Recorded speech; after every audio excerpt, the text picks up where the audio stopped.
राहुल गांधी के ग्वालियर चंबल के दौरे की तैयारियों का जायजा लेने पहुंचे पीसीसी चीफ जीतू पटवारी और भाजपा की प्रबंध समिति की बैठक में केंद्रीय मंत्री अमित शाह द्वारा कांग्रेस मुक्त बुथ के आह्वान पर किया पलटवार। केंद्र सरकार को बताया रावण, कहा जिस रावण का हम हर साल पुतला दहन करते हैं वह किस चीज का प्रतीक है। सोने की लंका थी, उनका हर घर सोने का था और ताकत इतनी कि भगवान शंकर ने कहा कि अमृत है आपकी नाभि में, आपका कोई प्राण नहीं ले सकता। अमर आदमी और ताकतवर इतना कि शिव के भी प्रिय जिन्होंने उनको वरदान दिया, पर उनका अहंकार जो था उनका भी अंत किया और लंका का भी अंत किया। सीएम को बताया पर्ची वाला मुख्यमंत्री, सीएम और बीजेपी पर लगाया बड़ा आरोप। सीएम का फोकस सिर्फ करप्शन, क्राइम और कर्ज पर है। एमपी पर्ची की सरकार है, पर्ची से ही मुख्यमंत्री निकले थे। सीएम 3 चीजों पर फोकस कर रहे हैं, करप्शन, क्राइम और कर्ज। सबसे ज्यादा करप्शन है मध्य प्रदेश में, सबसे ज्यादा क्राइम मध्य प्रदेश में चल रहा है और कर्ज तो मुख्यमंत्री जब से आए हैं 15,000 करोड़ 2 महीने में ले लिए। बीजेपी सिर्फ चाहती है कि क्राइम होता रहे, कर्ज खूब लेंगे और करप्शन भी करेंगे। पर्ची के मुख्यमंत्री से और कुछ नहीं किया जा सकता है। आप लगातार मॉनिटर कर रहे हैं पूरी यात्रा को। हमें आईडी तो है कि पिछले 10 साल से एक ऐसा नेता जो हमेशा पीड़ितों की, शोषितों की, वंचितों की आवाज़ को ताकत दे रहे हैं। न ईडी से डरे, न बीजेपी की कोई किसी भी प्रकार की एजेंसी से डरे और दृढ़ता से हर वर्ग की बात उठाते हैं। आप लोगों की भी, मीडिया की भी बात उठाते हैं, यहाँ के पत्रकार जर्नलिस्टों की उठाते हैं, युवाओं की उठाते हैं, किसानों की उठाते हैं। लोकतंत्र की वोट की कीमत घट रही है। मोदी सरकार लगातार हत्या कर रही है लोकतंत्र की, जनप्रतिनिधियों की मंडी लगा दी है, तब भी दृढ़ता से वो खड़े हैं। मैं मानता हूँ ऐसे में मध्य प्रदेश में खासकर ये माटी ग्वालियर चंबल की जो सत्कार के लिए जानी जाती है, जो संस्कार के लिए जानी जाती है, जो अच्छे और बुरे में फ़र्क करने के लिए जानी जाती है, न्याय के लिए जानी जाती है। रानी लक्ष्मीबाई की इस नगरी में उनका स्वागत सत्कार अभूतपूर्व होगा।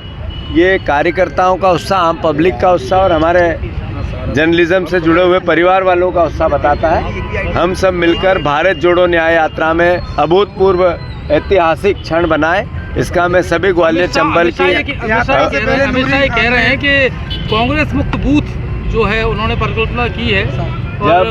जब आह्वान किया है रावण जिसका हम हर साल पुतला दहन करते हैं, वो किस चीज़ का प्रतीक है? सोने की लंका थी उनकी।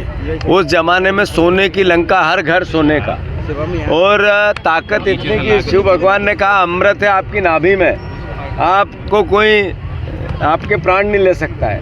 अमर आदमी और ताकतवर इतना कि शिव के भी प्रिय जिन्होंने उनको वरदान दिया, पर उनका अहंकार जो था उनका भी अंत किया, लंका का भी अंत किया। तो ये अमित शाह जी जिस तरीके से बात बोलते हैं, उनने क्यों नहीं बताई कि हमने मोदी गारंटी दी थी 2700 रुपये गेहूँ की, 3100 रुपये धान की, 3000 रुपये बहनों की, हमारे 450 का गैस सिलेंडर। जब मोदी ने 14 में दिया, कहा था 2 करोड़ रोजगार देंगे, उन्होंने अग्निवीर योजना दे दी। उन्होंने कहा था हम किसानों की आय दुगनी देंगे, 3 काले कानून दे दिए। उन्होंने कहा था कि इस देश में आर्थिक समृद्धि लाएंगे, 255 लाख करोड़ के कर्ज में ला दिया। आपने जो कहा वो किया नहीं। आपने कहा था काला धन लाएंगे, 15 लाख देंगे, आप लोगों को घर आ गया होगा? नहीं, मैं जो समझ रहा हूँ आप लोगों को घर आ गया होगा, नहीं आया ना? तो अमित शाह ने वो भी कहा था, वो सवाल बनता नहीं बनता? राज्यसभा में क्रॉस वोटिंग हुई है, इंडिया अलायंस जो जिस तरह से इंडिया अलायंस के लोग बिखर रहे हैं, उस पर भी कई सवाल खड़े हो रहे हैं। राज्यसभा से अशोक सिंह जी एक अच्छा व्यक्ति हमने चुन के दिया, कहाँ क्रॉस वोटिंग हुई? धन्यवाद। राहुल गांधी की यहाँ पे चले गए हैं, अब ग्वालियर से प्रत्याशी कौन होगा?